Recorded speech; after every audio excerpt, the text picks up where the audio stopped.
नमस्कार, मैं त्रिलोक स्वागत करता हूं आपका एसके बुक्स के ऑनलाइन प्लेटफॉर्म पे। आज हम बात करने वाले हैं एसएससी जीडी कांस्टेबल भर्ती के बारे में। आज का अपना टॉपिक रहने वाला है मैथ्स का नंबर सिस्टम के कुछ इंपॉर्टेंट क्वेश्चन आज की क्लास में अपन देखने वाले हैं। और वो क्वेश्चन अपन कहाँ से देखेंगे वो भी मैं आज की क्लास में आपको बताने वाला हूँ। तो आपको थंबनेल पे दिखाई दे रहा है एसएससी कांस्टेबल, और ये जो भी है इसमें आपको इन बुक्स के बारे में बताया हुआ है। ये बुक्स जो कि एसएससी जीडी कांस्टेबल की है, इसमें आपको संपूर्ण सिलेबस अकॉर्डिंग टू सिलेबस मिल जाएगा। जीके इसमें है, मैथ्स, हिंदी और रीजनिंग वगैरह इस बुक में सब कुछ आपको देखने मिलेगा। इसके साथ साथ ही ये पेपर सेट है 35 पेपर्स का।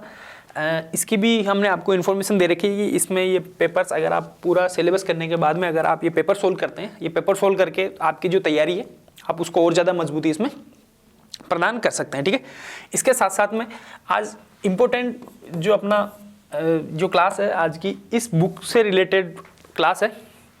ये बुक आपके एसएससी जीडी प्लस एमटीएस दोनों के लिए बहुत इंपॉर्टेंट, बहुत यूजफुल रहने वाली है। इस बुक में अभी आपको बुक भी दिखाऊंगा मैं कि भाई क्या है इसका। इसमें आपको एसएससी जीडी के 2011 से लेकर अब तक के सभी प्रतियोगिता परीक्षाएं, जो सामान्य स्तर की प्रतियोगिता परीक्षाएं हैं, उनके आपको चैप्टर वाइज और टॉपिक वाइज आपको ये इसमें क्वेश्चन आपको देखने मिलेंगे। और उन क्वेश्चन की ट्रिक्स भी आपको आज की क्लास में यहाँ पे देखने मिल जाएगी। ठीक है, कितना जल्दी क्वेश्चन आप आसानी से सोल्व कर सकते हैं ना। तो आज की क्लास स्टार्ट करने से पहले मैं आपका ध्यान, जो ये बुक्स दिखाई थी हमने आपको मैथ्स की, ये बुक एक बार के लिए आप देखिए। इस बुक में आपको एसएससी जीडी और एमटीएस दोनों के लिए बुक यूजफुल आपके लिए रहने वाली है। इस बुक के फर्स्ट चैप्टर की अगर अपन बात करते हैं तो यहाँ पे नंबर सिस्टम आपको दिया हुआ है। फर्स्ट पेज पे आपको नंबर सिस्टम है। अब देखो ये बुक किस प्रकार से प्रिपेयर करी हो। जैसे अगर आप पेपर सेट वगैरह वो चीज़ अगर आप उससे तैयारी करते हैं ना, तो उसमें क्या है कि हर टाइप के क्वेश्चन आपको, क्वेश्चन कहाँ से आएगा क्या नहीं आएगा, उसमें तो क्या सारे सब्जेक्ट के क्वेश्चन आते हैं। अगर आपको मैथ्स आपकी मजबूत करनी, क्योंकि मैथ्स में ज़्यादा टाइम लग रहा होता है, वहाँ पे अपने क्वेश्चन मैथ्स के कम समय में अपन ज़्यादा क्वेश्चन कर पाएँ और आसानी से कर पाएँ, ट्रिक्स के अपन कैसे सोल्व करेंगे। तो ये देखो, इसमें आपको स्टार्टिंग में थ्योरी मिलेगी पूरी, जो आपका सिलेबस है उसके अकॉर्डिंग शीघ्र गुणा वर्ग करने की जो विधियाँ हैं, सामान्य विधियाँ, वो आपको दे रखी है। इसके साथ साथ में अपन चैप्टर बात करते हैं अपना नंबर सिस्टम की। नंबर सिस्टम जो आपको दिया हुआ है यहाँ पे, इसके बारे में इसकी थ्योरी अपन ने इसके पहले की क्लास में अपन ने देख रखी है। जो नंबर सिस्टम पे आप जाओगे ना, तो वहाँ पे आपको ये पूरी थ्योरी जो भी है ये आपको करवा रखी है। इसमें पूर्ण संख्या है, प्राकृत संख्या है, ऋणात्मक संख्या है, पूर्णांक, समपूर्णांक है, परिमेय आपको बता रखा है, अभाज्य संख्याएं आपको बता रखी है। फिर बाद में डिविजिबिलिटी रूल मतलब विभाजितता के नियम भी आपको जो थ्योरी है उसमें हमने आपको बताया। ठीक है, इस बुक की खास बात क्या है, इस बुक की खास बात, आज मैं इस बुक को सेशन में क्यों लेके आया हूँ, इस बुक की खास बात है जैसे इसमें अभ्यास प्रश्न जो आपको दिए हुए हैं ना, वस्तुनिष्ठ अभ्यास प्रश्न, इसमें क्या है कि आपको इजी से लेके डिफिकल्ट तक क्वेश्चन तक अपन इस पर लेके चलें। और हर टॉपिक वाइज, जैसे नंबर सिस्टम के सारे क्वेश्चन आपको यहाँ पे देखने मिल जाएंगे। जितने भी क्वेश्चन आज तक की देखो परीक्षा में, जैसे ये वाला क्वेश्चन आया SSC GD constable 2012, SSC GD 2023 में आया हुआ है, एसएससी जीडी कांस्टेबल 23 में आया हुआ, 23 में। तो आपको क्या है, एक पैटर्न का पता लगता है कि भाई कौन सा क्वेश्चन किस एग्जाम में आया और आगे के एग्जाम में कैसे क्वेश्चन पूछ सकते हैं हमसे, है ना।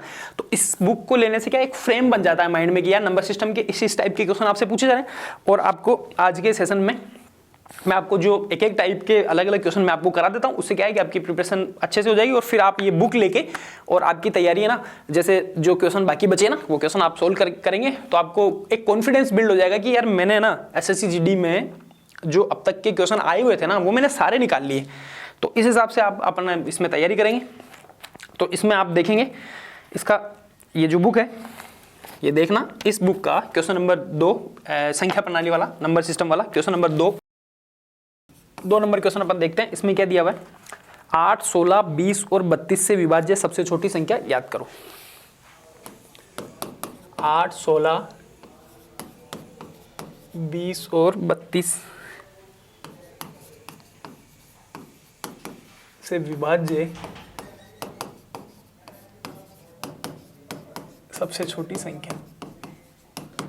अब अपने को पता है इनसे विभाजित होने वाली सबसे छोटी संख्या क्या हो जाएगी, जिसमें वह छोटी छोटी संख्या जिसमें इन सबका भाग चला जाए, तो वो क्या हो जाएगा, इनका अगर अपन एलसीएम निकालेंगे ना, तो वो जो छोटी वो आएगी ना संख्या, वो सबसे छोटी संख्या होगी जो सबसे क्या होगी, विभाज्य हो जाएगी। ठीक है, तो आप निकाल सकते हैं इसका एलसीएम निकालने के लिए 8, 16, 20 और 32। ठीक है, तो इसको अपन 8 से डिवाइड कर लेते हैं एक बार के लिए, 1 2 ये 20 ऐसे कैसे रह जाएगा, और 8 16 8 चौक 32 4 बार, ठीक है। इसको 2 से कर लेते हैं, 1 1 10 एंड 2, वापस से 2 से करेंगे, 1 1 5 एंड 1। देखो अब ये अभाज्य संख्या है, अब इसको अपन गुणा करते हैं, 8 दूनी 16, 16 दूनी 32, 32 पंजो 160, ठीक है। 32 गुणा 5, 5 दूनी 10, 1 15 1 16, 160। तो 160 क्या हो जाएगा, अपना आंसर हो जाएगा। 160 वो संख्या है जो 8 16 20 और 32 से विभाज्य होने वाली सबसे छोटी संख्या, ठीक है। तो इसमें कौन सा ऑप्शन आपके, option number D is correct answer, ठीक है। तो इस टाइप के क्वेश्चन आप देखो, इस टाइप के क्वेश्चन आपसे ये संख्या बदल के क्वेश्चन दे सकते हैं। ये आपका एसएससी जीडी 2023 में आया हुआ क्वेश्चन है। इसमें क्या है, संख्या ही तो चेंज करनी है, संख्या चेंज करने के बाद में आपको क्वेश्चन दे देगा, तो आप इसको आसानी से कर सकते हैं, ठीक है। नेक्स्ट पे चलते हैं अपन, इसका बुक का आप क्वेश्चन नंबर 5 देखेंगे। क्वेश्चन नंबर 5 इस बुक का क्या बोल रहा है, 4 अभाज्य संख्याएं अवरोही क्रम में व्यवस्थित है। प्रथम 3 अभाज्य संख्याओं का गुणनफल 255 है और अंतिम 3 संख्याओं का गुणनफल 1955 है। तो सबसे बड़ी अभाज्य संख्या आपको बतानी है। क्या बोल रहा है, ये 4 संख्याएं ए बी सी और डी ले लेता हूं, इनमें से क्या बोल रहा है, ये जो प्रथम 3 है ना अभाज्य संख्या, इनका गुणनफल कितना दे रखा है, 255 दे रखा है। और अंतिम 3 है ना बी सी डी, इनका इन्होंने गुणनफल कितना दिया है, 1955 आपको दिया है। बस अपना काम हो गया। ये क्या बोल रहा है, ए गुणा बी गुणा सी जो है वो क्या है, 255 है, और बी गुणा सी गुणा डी क्या है, 1955 है। देखो क्या, अब दोनों अभाज्य संख्याएं, ध्यान रखना इस चीज का ना, ये ए बी सी डी है ना, सारी अभाज्य संख्या है। तो यहाँ पे बी और सी जो आएगा, यहाँ पे बी और सी वो आएगा, सेम संख्या आनी चाहिए। अब देखो, अब 255 के अगर आप गुणनखंड करते हैं, तो 255 के आप गुणनखंड करेंगे तो अभाज्य गुणनखंड आ जाएगा 3 गुणा 5, मतलब 5 3 15, 15 गुणा 17, 15 को 15 से गुणा करेंगे 225 आएगा, फिर आगे वो करेंगे तो यहाँ पे 255 आ जाएगा आपके पास, 30 बचेगा, ठीक है। 15 को 2 से मल्टीप्लाई करेंगे तो आप वैसे डायरेक्टली कर सकते हैं, 255 आपके आ जाएगा। अब देखो b गुणा सी मतलब 5 गुणा 17 तो सेम रहने वाला है। अब ऐसी अभाज्य संख्या है 17 से बड़ी, जो उसको गुणा करने पे क्या आ जाएगा आपके पास, 1955 आना चाहिए। तो अभाज्य संख्या आ जाएगी आपके पास 23, ठीक है। तो ये संख्या हो गई आपके अभाज्य संख्याएं कौन कौन सी हो गई, 3 5 17 और 23, ये 4 संख्याएं, ठीक है। इसको आप गुणा करेंगे ना, इसको गुणा करेंगे 23 से गुणा करेंगे, तो अब आपको क्या चाहिए, अब आपको कुछ भी पूछ सकता है। सबसे छोटी पूछ लेगा, सबसे छोटी संख्या अभाज्य 3 हो गई, सबसे बड़ी पूछेगा तो वो आपकी आ जाएगी 23, ठीक है। तो आपसे क्वेश्चन में क्या पूछा है, सबसे बड़ी अभाज्य संख्या बताओ, तो यहाँ पे सबसे बड़ी अभाज्य संख्या क्या हो जाएगी, option number A is correct answer. 23 आपकी सबसे बड़ी अभाज्य संख्या। और आप ऑप्शन देखते भी करते हैं ना, 23 31 17 और 29, ठीक है। तो 5 गुणा 17 गुणा अगर आप 19 करेंगे तो आपके पास 1955 नहीं आएगा, अगर आप 23 से मल्टीप्लाई करेंगे तो 1955 आ जाएगा। इस हिसाब से भी आप ऑप्शन से भी डायरेक्टली क्वेश्चन सोल्व कर सकते हैं, ठीक है। नए भारत में सरकारी नौकरियां 100% भ्रष्टाचार रहित है। विद्यार्थी अपनी योग्यता से ही सरकारी नौकरी प्राप्त कर सकते हैं। ऑफलाइन कोचिंग उसके लिए सबसे उत्तम साधन होता है, क्योंकि यहाँ पर पढ़ाई का एक पॉजिटिव एटमॉस्फेयर रहता है। विद्यार्थी केवल अपनी पढ़ाई में ध्यान देता है और रोज की दिनचर्या से अलग रहता है, ठीक है। साथ में अध्यापकों से उसका संपर्क रहता है, जिससे कि जो उसके डाउट्स होते हैं उनको वो इंस्टेंट क्लियर कर पाता है। अगर ऑफलाइन कोचिंग में रहेगा तो जो भी डाउट होंगे तो इंस्टेंट टीचर, अभी मेरे को डाउट आया तो अपन आसानी से टीचर से उसको डाउट को अपन क्लियर कर सकते हैं। इसके लिए उपयुक्त रहेगा कि एक अच्छे इंस्टीट्यूट में तैयारी करे, जहाँ पे उसको बाहर नहीं जाना पड़े। हमारी संस्था में हॉस्टल है, जहाँ विद्यार्थियों को कठोर अनुशासन का पालन सेना के रिटायर्ड अधिकारी की देखरेख में होता है, जहाँ विद्यार्थियों को स्मार्टफोन रखने की बिल्कुल भी अनुमति नहीं है। आधे इंस्टीट्यूट ऐसे होते हैं जहाँ पे स्मार्टफोन रखे तो वो आधा टाइम उसी में उनका कंज्यूम हो जाता है, ठीक है। तो स्मार्टफोन रखने की हमारे यहाँ पे अनुमति नहीं है। रात को प्रत्येक 40 से 50 लड़कों के बीच में एक वार्डन उपस्थित रहता है, जिससे कि क्या है, एक सुविधा, एक व्यवस्था बनी रहती है। पढ़ाने के लिए सक्षम अध्यापकों की टीम SK बुक्स के लेखक राम सिंह यादव सर के नेतृत्व में कार्य करती है। सबसे इंपॉर्टेंट चीज़ हमारी ये है कि हर विषय जो SSC GD भर्ती परीक्षा के लिए इंपॉर्टेंट है, उसको हम विस्तार से हमारे ऑफलाइन सेंटर पे पढ़ाते हैं। हम ऑफलाइन सेंटर पे उन सवालों पे ज़्यादा ध्यान देते हैं जो कि SSC GD भर्ती परीक्षा कराने वाली संस्था पूछती है उन पे हम थोड़ा ज़्यादा ध्यान देते हैं, क्योंकि वो संस्था के पैटर्न को देख लेते हैं कि भाई उस पैटर्न में इस लास्ट टाइम इस पैटर्न के क्वेश्चन पूछे तो अगली बार किस टाइप के क्वेश्चन वो पूछ सकती है। हम बार बार टेस्ट के माध्यम से कमज़ोर विषयों की जानकारी लेते हैं और उनको एक्स्ट्रा क्लास लगाते हैं, एक्स्ट्रा पढ़ाते हैं, जिससे क्या होता है बच्चों को इंस्टेंट, देखो ऑफलाइन में डाउट भी क्लियर हो जाते हैं, टेस्ट देने से उसकी कमजोरी पता चलती है, तो उसकी एक्स्ट्रा क्लास से उसकी कमजोरी दूर करते हैं। उससे क्या होता है कि वो आसानी से अपने डाउट्स भी क्लियर कर पाता है और अपने जो जिस सब्जेक्ट में कमजोर है उसकी वो जानकारी प्राप्त करता है और उसकी एक्स्ट्रा क्लास ले पाता है।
नेक्स्ट पे चलते हैं पर क्वेश्चन नंबर 8। क्वेश्चन नंबर 8 क्या बोल रहा है आपको, सभी 2 अंकों वाली संख्याओं का योगफल ज्ञात करो। क्वेश्चन क्या है आपका, सभी 2 अंकों वाली संख्याओं का योग निकालना है आपको, ठीक है। अब 2 अंकों वाली संख्याएं की सबसे पहला काम हो गया मेरा, 1 से लेकर 9 तक तो क्या है, 1 अंक है। 10 से 2 अंक स्टार्ट होते हैं, 10, 11, 12, 13 .99। 100 पे अगर मैं चला जाऊंगा तो 3 अंक हो जाएंगे, 100 तक 3। मेरे को 10 से लेके 99 तक क्या निकालना है, अंकों का योग निकालना है, ठीक है, 10 से। अब अगर मेरे पास ये 1 से 99 तक होते ना तो मेरे को डायरेक्टली फॉर्मूला पता था, n संख्याओं का योग क्या होता है, n गुणा n+1/2। तो इसको मैं ऐसे लिख सकता हूं, 1 से 99 तक का योग। 2 तरीके हैं, एक तरीका है, एक और तरीका मैं आपको बताऊंगा, माइनस 1 से 9 तक का योग। देखो 1 से लेकर 99 तक का योग निकाल लूंगा क्योंकि इसका फॉर्मूला जानता हूं, प्रथम n संख्याओं का, ठीक है। 1 से लेकर 99 तक का योग निकाल दूं और फिर बाद में 1 से 9 तक का निकाल दूंगा तो 10 से 99 तक का बच जाएगा अपने पास। तो इससे इसका फॉर्मूला क्या होता है, n+1/2 माइनस ये भी n+1/2 था, n+1/2, ठीक है। अपने को फॉर्मूला में लगाना, यहाँ पे n अलग आएगा, वहां पे n अलग आएगा, इसको चाहे n1 दे दो, n1 दे दो, क्या दिक्कत है, n क्योंकि अलग अलग है ना दोनों की संख्या। n यहाँ पे कितना आ जाएगा, 1 से लेकर 99 तक कितनी संख्या होगी, 99 गुणा 100/2 माइनस इधर कितनी होगी, 1 से 9 में 9 हो गई, 9 गुणा 10/2। सोल्व करते हैं, 5 ये तो आ गया, ये तो आ गया, यहाँ पे तो आ जाएगा 9 × 45, ये आ गया आपके पास 50।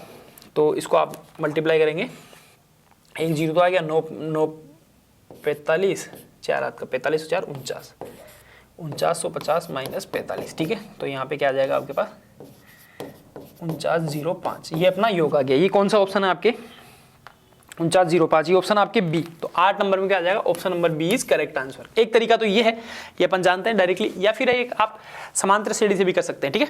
देखो क्या है, यहाँ पे 1 का अंतर है। फर्स्ट संख्या आपके पास क्या है, 10, लास्ट संख्या क्या है आपके पास, 99, यही तो होता है। ये क्या होता है, n/2 a+l, मतलब लास्ट वाली। तो संख्या यहाँ पे नंबर कितने आ जाएंगे, वो नंबर आप निकाल के और फर्स्ट प्लस लास्ट बटा दो, ठीक है। वैसे भी आप इसको निकाल सकते हैं, चाहे उससे निकाल लो चाहे इससे निकाल लो, एक ही बात है। तो मेरे को थोड़ा इजी ये लगा तो मैंने इसे निकाल लिया, ठीक है, फॉर्मूले से अपने निकाल लिया। इसके बाद में नेक्स्ट क्वेश्चन की बात करते हैं, पर क्वेश्चन नंबर 10। क्वेश्चन नंबर 10 में क्या दिया हुआ है, 4 5 स्टार सॉरी 451 स्टार 603, ये बोल रहा है स्टार के स्थान पर कौन सा न्यूनतम पूर्णांक रखा जाए कि वह 9 से विभाज्य हो जाए। क्या करना है, 9 से विभाज्य होना चाहिए, 9 से विभाज्य होना चाहिए। स्टार के स्थान पे अपन कौन सा नंबर रखेगी 9 से विभाज्य हो जाए। अब अपने को पता है 9 से विभाजितता का नियम अपन ने क्लास में देखा हुआ है, आसानी से उसमें बताया हुआ था। ऐसी संख्या जिसके अंकों के योग को 9 से विभाजित करें तो क्या आ जाए, वो अंकों का योग मतलब 9 से विभाजित हो जाए, तो वो संख्या क्या हो जाएगी, पूरी संख्या 9 से विभाजित हो जाएगी। यही काम करते हैं। देखो दो तरीके हैं, एक तो यहाँ पे आ गया 4 5 1, ये स्टार था, ये 6 0 और 3, इनके अंकों का योग करूंगा ना, plus plus plus plus plus और प्लस, इनके अंकों के योग में 9 का भाग जाना चाहिए, तो वो संख्या पूरी पूरी 9 से विभाजित हो जाएगी। ठीक है, तो अपन अंकों का योग कर लेते हैं। अंकों का योग करें 4 5 9 10 16 और 19, 19 प्लस स्टार बटा 9। ठीक है, तो अब आपको ऑप्शन में क्या क्या दिया हुआ है, आप ऑप्शन में डायरेक्टली यहाँ पे निकाल के कर सकते हैं। 19 में अपन या तो ये तो हो गया 10 16 19, ठीक है। अब 19 में कितना, 9 9 एकम 9 9 दूनी 18 9 3 27 है ना, 27 पे जाना है, तो 19 में कितना जोड़ेगी आपके पास 27 आ जाए। तो यहाँ पे कौन सा ऑप्शन आएगा आपके पास, एक तो एक जोड़ने पे 9 का भाग नहीं जाएगा, एक 7 जोड़ने पे भी नहीं जाएगा, एक 0 0 पे भी नहीं जाएगा। तो ऑप्शन नंबर डी में क्या है, अगर आप यहाँ पे करते हैं 19 प्लस 8 9, तो आपके पास 9 का पूरा भाग चला जाएगा 3 बार में, तो इसी से इसमें स्टार की जगह क्या आ जाएगा आपके पास 8 आ जाएगा। आप देखो डायरेक्टली भी कर सकते हैं 4 5 1 स्टार 6 0 3, एक तो वो तरीका था। ठीक है, तो इसमें तो क्या हो जाएगा 10 नंबर में आपके पास option number D is correct answer है ना। अब देखो इसमें संख्याओं के योग अगर 9 बनना है तो उसको काटते जाओ, 4 और 5 9 बन गया, ये कट गया, 6 1 3 कितना बन गया 9 बन गया, ये कट गया। अब बचा मेरे पास 1, अब 1 में ऐसी क्या संख्या जोड़े कि वो 9 से विभाजित हो जाए, तो 1 में अब 8 ही जोड़ सकते हैं तो 9 से विभाजित हो जाएगी। ठीक है, तो ऐसे आप इसको निकाल सकते हैं। तो आप डायरेक्टली जिनका योग 9 रहा ना उसको आप कैंसिल करते जाए, बाकी जो बचे उसमें आप ऐड कर लो, 9 से विभाजित होनी चाहिए। ठीक है, नेक्स्ट की बात करते हैं अपन। क्वेश्चन नंबर 11 आपको क्या बोल रहा है, ऐसी सबसे बड़ी संख्या क्या है जिससे 52 तथा 104 को विभाजित करने पर क्रमशः 4 तथा 8 शेषफल बचता है। बोल रहे हैं ऐसी बड़ी से बड़ी संख्या 52 व 104 से अगर मैं विभाजित करूं, इसको विभाजित करें तो शेषफल आपके पास क्या बचना चाहिए, 4 और 8, ये आपके पास शेषफल बचना चाहिए। 52 से विभाजित करने में 4, वैसे 8 बचना चाहिए। ठीक है, अब देखो वह छोटी से छोटी संख्या अगर अपन निकालनी पड़ती है तो अपन एलसीएम निकालते हैं, वो बड़ी से बड़ी संख्या की अगर बात करते हैं तो अपन क्या निकालते हैं, एचसीएफ निकालते हैं। बट यहाँ पे शेषफल आपको दे रखा है, तो शेषफल दे रखा है ना, तो 52 से विभाजित करने पे कितना शेषफल दे रखा था 4, तो इसमें से आप घटा लो। 104 से विभाजित करने पे कितना शेषफल दे रखा था 8, तो आप इसमें से निकाल लो। ठीक है, 4 ही गए 96। अब क्या करेंगे आप 48 व 96 का अगर आप एचसीएफ निकालते हैं मसअप है तो वो अपना आंसर बनेगा। ठीक है, तो इन दोनों का मसअप है, सीधी सी बात पता चल रही है 48 ही मसअप हो जाएगा, क्योंकि 48 को 2 से मल्टीप्लाई करेंगे चिन्ह में आ जाएगा, तो सबसे बड़ी इनमें से सबसे बड़ी संख्या वही होगी जो 48, क्योंकि 48 से बड़ी संख्या डायरेक्ट चिन्ह में, तो चिन्ह में तो हो नहीं सकता, इससे बड़ी, इसका मतलब जो दोनों का एचसीएफ आएगा वो अपना आंसर होता है। ठीक है, तो यहाँ पे क्या आ जाएगा 48। तो ये कौन सा ऑप्शन आ गया आपके पास 11 में, option number B is correct answer. ठीक है, नेक्स्ट की बात करते हैं अपन।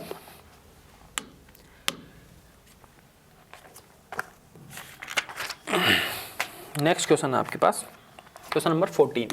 इस बुक का 14 नंबर क्वेश्चन आपको क्या बोल रहा है, यदि दो संख्याओं का योग a है तथा गुणनफल b है तो उनके व्युत्क्रम का योग क्या होगा।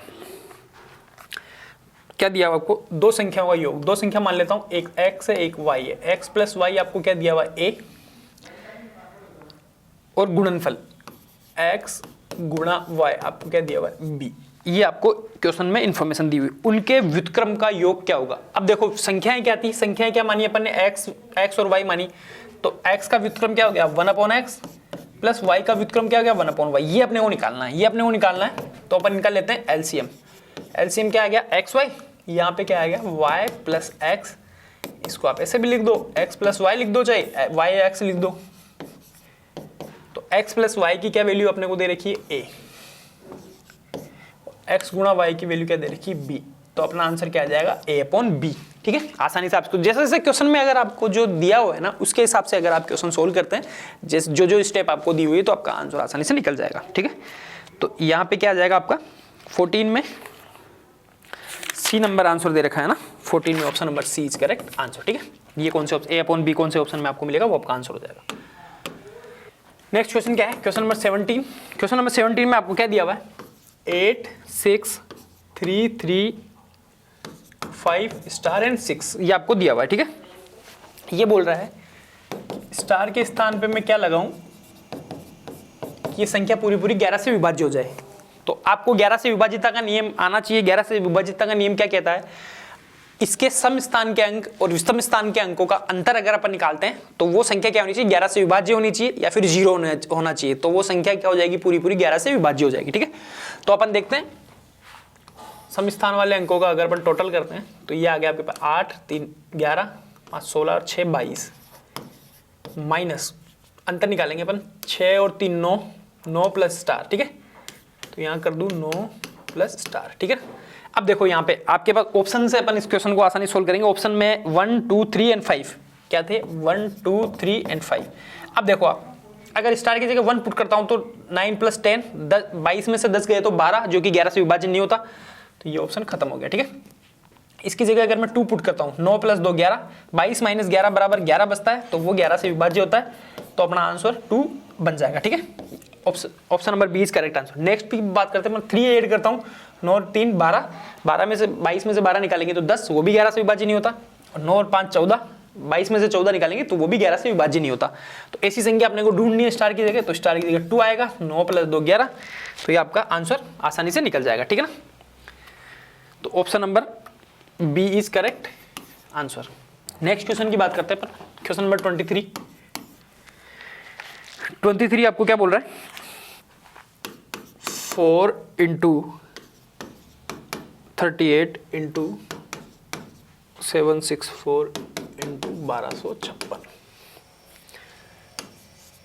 मैं आपको इकाई का अंक बताना है। क्या बताना है, इकाई का अंक बताना है।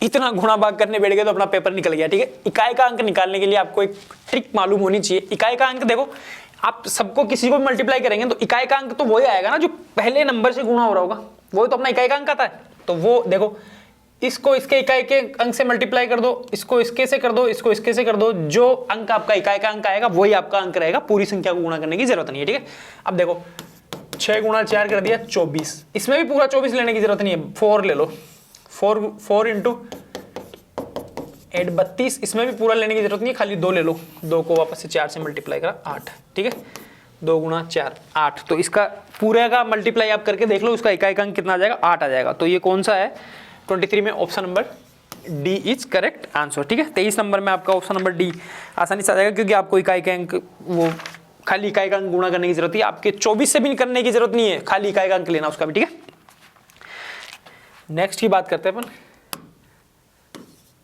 क्वेश्चन नंबर 25 में आपको क्या दिया हुआ है, 200 और 400 के बीच ऐसी कितनी संख्याएं हैं जो 6 और 5 दोनों से विभाज्य है। 200 से 400 के बीच की अपने को संख्याएं लेनी चाहिए जो क्या हो, 5 व 6 से विभाज्य हो। ठीक है, 5 और 6 से विभाजित होनी चाहिए, वो अपने को संख्या लेनी। अब देखो 5 और 6 से विभाजित लेने के लिए अपने को क्या करना पड़ेगा, 5 और 6 का क्या लेना पड़ेगा, एलसीएम लेना पड़ेगा। एलसीएम कितना है यहाँ पे, 6 12 6 13 6 24 6 5 30, 30 आ गया इनका एलसीएम। ये क्या है एलसीएम 5 और 6 का। ठीक है, मैं हर चीज लिख दे रहा हूँ, उससे क्या है आपको बाद में भी अगर आप देखते हैं तो आपको कोई परेशानी नहीं होगी। 5 और 6 का एलसीएम आ गया 30। अब 200 से 400 के बीच में 30 का मल्टीपल जो होगा वही संख्या यहाँ पे 5 और 6 से विभाजित होगी। तो 30 का अगर अपन मल्टीपल करते हैं तो सबसे पहली संख्या क्या हो जाएगी आपके पास, 210। ठीक है, फिर 210 के बाद में 200, क्योंकि 30 से ये मल्टीप्लाई हो रही, इसमें अब संख्या में 30 ऐड करते जाओ, वो संख्या यहाँ से विभाजित हो, 240 और 270। अब आप यहाँ से वो कर लो 300, 330, 360 और 390। ये तो एक तरीका हो गया, क्योंकि संख्या छोटी थी, 200 से 400 के बीच थी, तो अपन आसान निकाल सकते हैं। 1 2 3 4 5 6 और 7, 7 संख्याएं ऐसी है 200 से 400 के बीच में जो 5 और 6 दोनों से विभाजित होगी। एक तरीका तो ये था।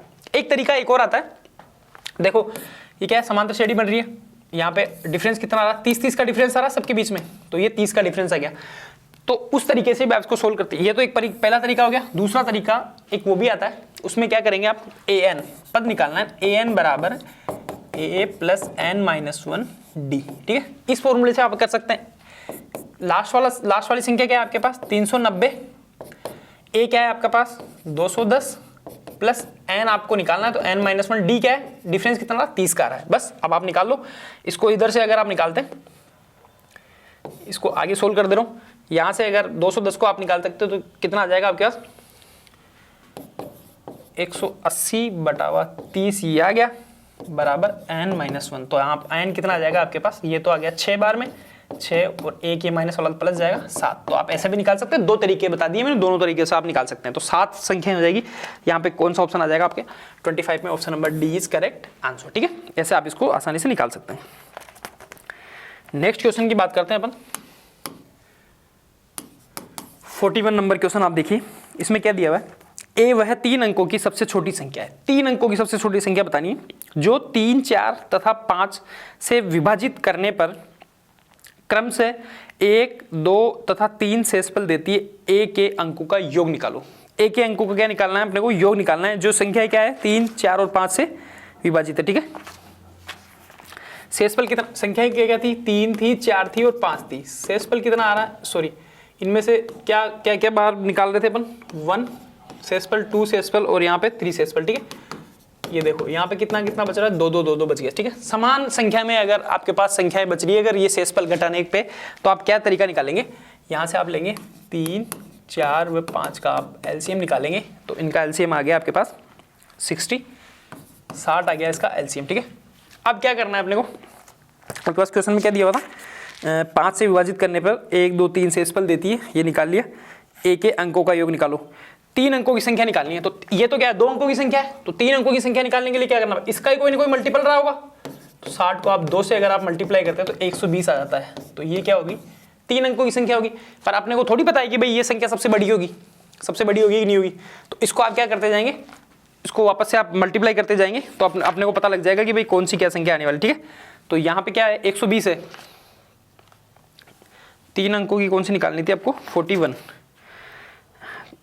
सबसे छोटी संख्या। तो सबसे छोटी संख्या हो जाएगी, बड़ी संख्या होती तो वो नहीं निकल पाती, ये सबसे छोटी संख्या आ गई आपके पास 120 है ना। अब क्या करेंगे, इसमें से जो आपके पास ये ये बच रहा था ना, शेषफल घटाने के बाद जो संख्या बच रही थी वो आप इसमें से घटा देंगे, 120 माइनस 2, क्योंकि समान शेषफल है। यहाँ बच गया आपके पास 118। अब ये संख्या 118 है, जो 3 4 5 से डिवाइड करने पर शेषफल 1 देगी, 4 से डिवाइड करने पर शेषफल 2 देगी, 5 से डिवाइड करने पर शेषफल 3 देगी। इनके अंकों का योग क्या हो जाएगा, 8 1 9 1 10, अंकों का योग क्या आ गया, 10 आ गया, ठीक है। तो आप इसको आसानी से निकाल सकते हैं। तो इसमें कौन सा ऑप्शन आ जाएगा, 41 में option number C is correct answer, ठीक है। आप ऐसे इसको आसानी से निकाल सकते हैं। अब देखो ये बुक के क्वेश्चन मैंने जो लगे थे इंपॉर्टेंट क्वेश्चन, एग्जाम में आए हुए क्वेश्चन थे, वो अपन ने देख लिए। ये बुक अगर आपको ऑनलाइन मंगवानी है तो आप डिस्क्रिप्शन बॉक्स में उसका लिंक दिया हुआ है, तो वहाँ से आप डायरेक्टली ऑर्डर कर सकते हैं, या फिर आपका कॉन्टैक्ट नंबर भी आप हमसे शेयर कर सकते हैं, तो हम आपको बताएंगे कि आप बुक किस प्रकार से ले सकते हैं, ठीक है। आप आपके सिटी का नाम भी कमेंट कर सकते हैं, तो नज़दीकी स्टोर पे भी आपको ये बुक मिल जाएगी। मिलते हैं नेक्स्ट वीडियो में, जब तक के लिए जय हिंद जय भारत।